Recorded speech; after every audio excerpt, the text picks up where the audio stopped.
पहले मैं आप सबको सलाम का पेश करता हूँ। अस्सलाम वालेकुम। मैं जावेद वानी गांधरबल से एआईपी को मैं रिप्रेजेंट कर रहा था 2014 से। 2013 में मैंने एआईपी ज्वाइन किया था। उसके बाद 2014 के जो पार्लियामेंट इलेक्शन हुए थे उसमें मुझे इंजीनियर रशीद साहब ने डिस्ट्रिक्ट इंचार्ज मुंतखब किया था।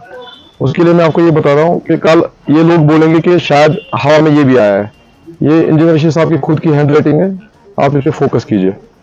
यहाँ नीचे इस पे लिखा हुआ है मेरा फ़ोन नंबर, मेरा नाम, मेरा एड्रेस।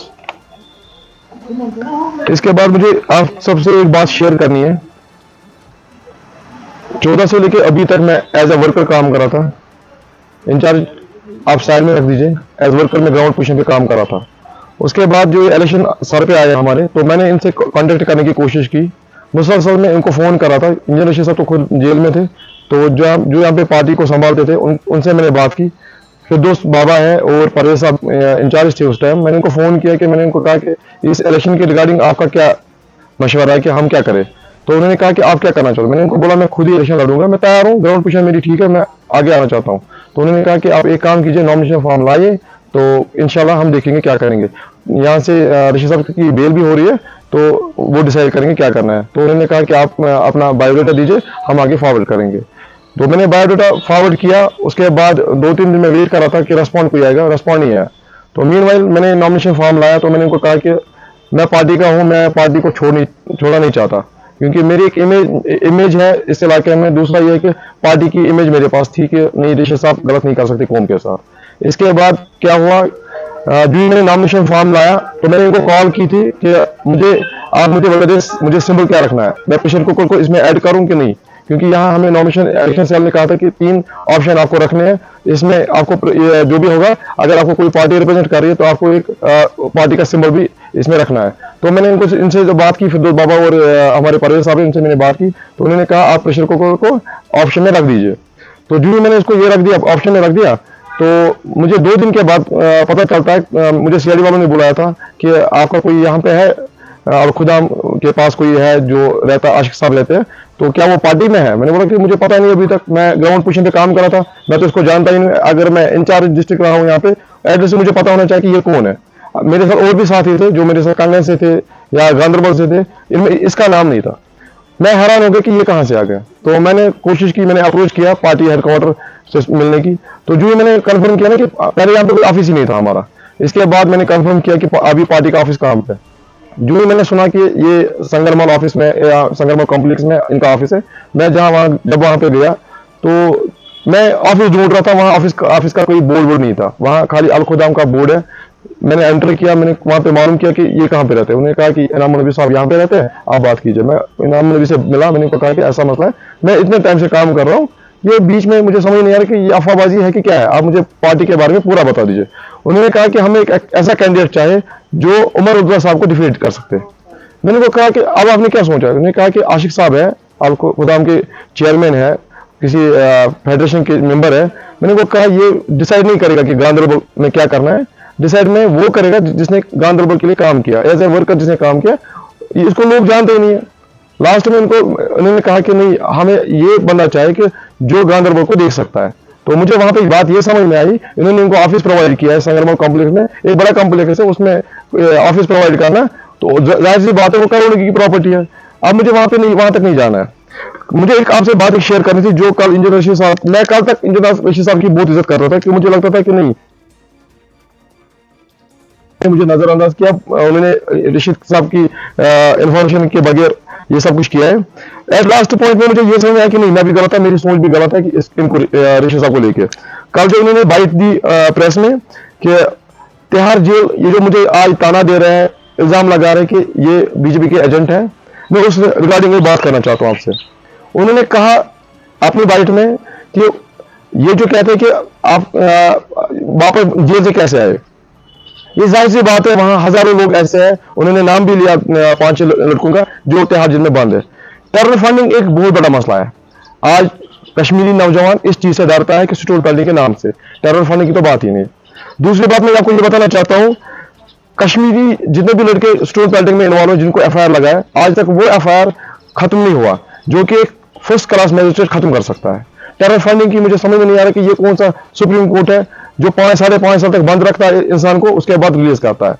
मुझे लग रहा है कि ऐसे मेरा नजरिया, जो ईद की मिठाई होती है अरफे के दिन तक इसकी डिमांड बढ़ती है और ईद के दिन बढ़ती है, इसी तरह इंजीनियर रशीद साहब को हमारे इस कौम के आगे रख दिया।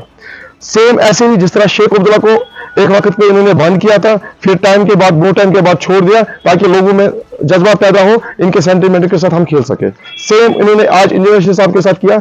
मैं पूरी आवाम के साथ ये गुजारिश करता हूँ, पूरी आवाम के साथ में मेरी ये बहुत बड़ा अपील है, इस झांसी में मत आओ, ये कश्मीर को फिर से एक धोखा देने वाले हैं जिस तरह शेख अब्दुल्ला और मुफ्ती खानदान ने इस कश्मीर को धोखा दिया आज तक।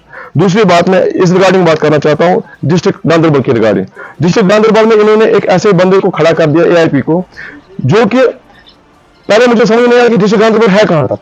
ये 5 से पहले पड़ता है कि 5 के बाद, या तो अहमदनगर में। ये बंदा जो है ये अहमदनगर में रहता है और वहां का पुश्तानी नहीं है, ये पता नहीं किस डिस्ट्रिक्ट से आया हुआ है। तीसरी बात मुझे ये बतानी है, आज तक जो डिस्ट्रिक्ट गांधरबल में जो एडमिनिस्ट्रेशन ने काम किया है वो आप सब लोगों के पास है। आप लोगों ने 1000 बार इसको कवर किया होगा।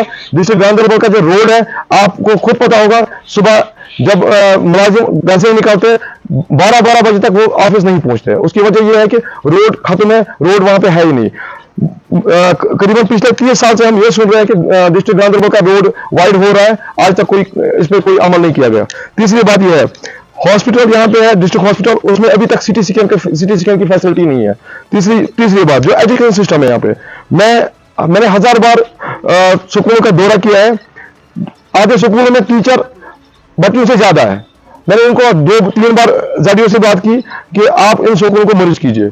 एजुकेशन सिस्टम इन्होंने बिठा दिया पूरा, वहां 5 बच्चे स्कूल में और करीबन 9 टीचर स्कूल में है। इस रिगार्डिंग और एक बात है, जो हमारा यहाँ पे जो नेशनल हाईवे है सोनमर्ग का रास्ता, इसी जावेद साहब मैं आपको डिस्टर्ब कर रहा हूँ। ये बेसिक मुद्दे हैं यहाँ पे, जो भी पॉलिटिकल पार्टी का यहाँ पे जो इलेक्शन लड़ रहा है उनको पता है ये बेसिक मुद्दे हैं यहाँ पे। बिल्कुल। तो आज आपने यहाँ पे प्रेस कॉन्फ्रेंस दी है, ये बताइए कि ब्रीफ में बताइए हमें क्यों दे रहे हैं यहाँ पे प्रेस कॉन्फ्रेंस। और ब्रीफ में ये इसलिए मैं दे रहा हूँ ये प्रेस कॉन्फ्रेंस में, इसलिए मजबूर हो गया क्योंकि आज जो कश्मीरी अवाम, ये करीबन मैं अभी मेरी एज 38 है, 38 साल से मैं यही देखता आ रहा हूं कि कश्मीरी अवाम को कैसे बेवकूफ बनाया जा रहा है। ऐसे सेंटिमेंट के साथ खेला जाता है कि अवाम को पता ही नहीं चलता हमारे साथ कौन दर्दमंद है। आप देख लीजिए, कल इंजीनियर रशीद साहब जेल से आते हैं और ये कहते हैं कि हम मेरे साथ जेल में वो बंद है जो इलाज के लिए तरसते हैं। यही इंजीनियर रशीद साहब जेल में बंद थे और इनका इलाज हुआ। अगर वो इलाज के लिए तरसते, इनका इलाज कैसे हो गया? दूसरी बात मैं आपको बताना चाहता हूं, अगर इंजीनियर रशीद साहब ये कह रहे कि मुझे सुप्रीम कोर्ट ने बेल दी है, या तो सुप्रीम कोर्ट गलत है, इनको 5 साल तक बंद रखा है, 5.5 साल तक, क्या सुप्रीम कोर्ट गलत है? हम किस अदालत पे भरोसा करें जो 5 साल तक कश्मीरी को बंद कर सकती है और उसके बाद आराम से इलेक्शन के लिए छोड़ सकती है? मैंने जो नॉमिनेशन फॉर्म भरा है, नॉमिनेशन फॉर्म में कंप्लीटली 1000 पैरा ऐसे थे जहां पे हमें लिखना था कि FIR मत कहीं भी लगाए, कन्विक्टेड मत हो। ये तो सजा 5 साल सजा नहीं है। एक जवान, एक कोई यहाँ का कोई लीडर 5 साल के बाद यहाँ पे आ रहा है, इलेक्शन लड़ रहा है। हमें डायरेक्शन थी इलेक्शन सेल से कि इसमें क्लियरली आप लिख लीजिए कि आपने मत कोई सजा काटी है। आज इन्होंने 5.5 साल के बाद सजा काटी और वो इलेक्शन के लिए लड़ रहे हैं। आप खुद ही मुझे बता दीजिए। तो आपके कहने का मतलब क्या है? ये बी पॉलिसी चला रही है। ये सेम ये बीजेपी का एजेंडा है कि उनको लग रहा है कि नहीं, इनका लास्ट पार्लियामेंट इलेक्शन में इन्होंने 2 लाख लीड ली थी, अब 15 से 20 सीटें ले सकते हैं। एक्सेप्ट की बात की, मेरे साथ और भी जेल में जो जेलमेट थे वो परेशान है। वो किस चीज में परेशान है? वो भी बंद है, इसी में किसी मसले में थे। हमारा कश्मीर का बच्चा इस मसले में बंद है, या तो उनको मिलिटेंसी का नाम दिया गया या तो सिक्योरिटी पेल्टिंग का। मेरे साथ मेरे इलाके के करीबन 400 लोग हैं जो सिक्योरिटी पेल्टिंग में बंद है, जिनकी तारीख हर महीने होती है कोर्ट में, और आज तक उनका कोर्ट में मसला खत्म नहीं हुआ। इनका मसला कैसे खत्म हुआ? ये सवाल निशान है ना इस कौम के लिए। ये कौम को सोचना है। अगर NIA ने उठाया है, आज NIA के नाम से कश्मीर का बच्चा डरता है, और ये इसी बंदे को NIA ने उठाया था टेरर फंडिंग में। आज NIA उसको छोड़ दी थी। आप कह रहे हो टेरर फंडिंग कह रहे हो, आपको ये तो नहीं था कि जब से मुझे नहीं लगा था कि इसको छोड़ देंगे। हमें नहीं पता था कि हम सारे उम्मीद में थे कि इसको छोड़ देंगे, कम से कम इलेक्शन से पहले। इन्होंने पार्टी के साथ में इसलिए आपको पता था कि तब तो कन्फर्म नहीं हुआ था ना, तब कन्फर्म नहीं थे आप। मेरे पास एक अच्छी मिसाल है, ये उन्होंने खुद बताया कि वहां पे इससे और अच्छी बात कौन सी समझने की लायक है? उन्होंने कहा मेरे साथ मेरे क्लास ये ना जेल मेट थे जो बीमारी से मर रहे हैं वहां पे,